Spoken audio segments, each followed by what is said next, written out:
Welcome.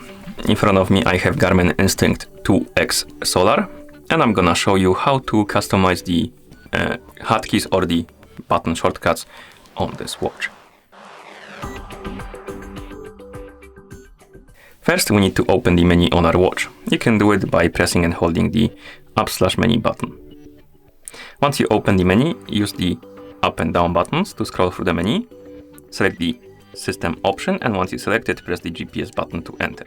Now scroll through the menu, find the option called the hotkeys, select it, and once you select hotkeys, press the GPS button to enter.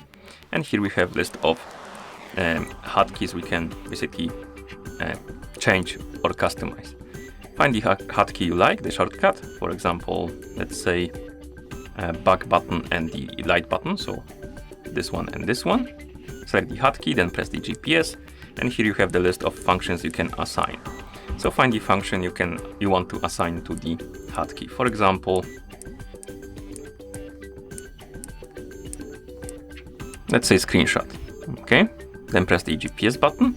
As you can see, the hotkey was assigned, and now when we press the back button and light button together and hold them, the screenshot will be taken like this.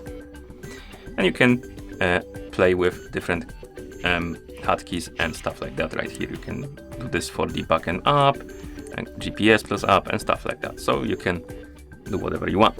And once you're done, of course, you can press the back button to go back to watch face. And that's how you customize the hotkeys or the button shortcuts on this watch. Thank you for watching. If you found this video helpful, please consider subscribing to our channel and leaving the like on the video.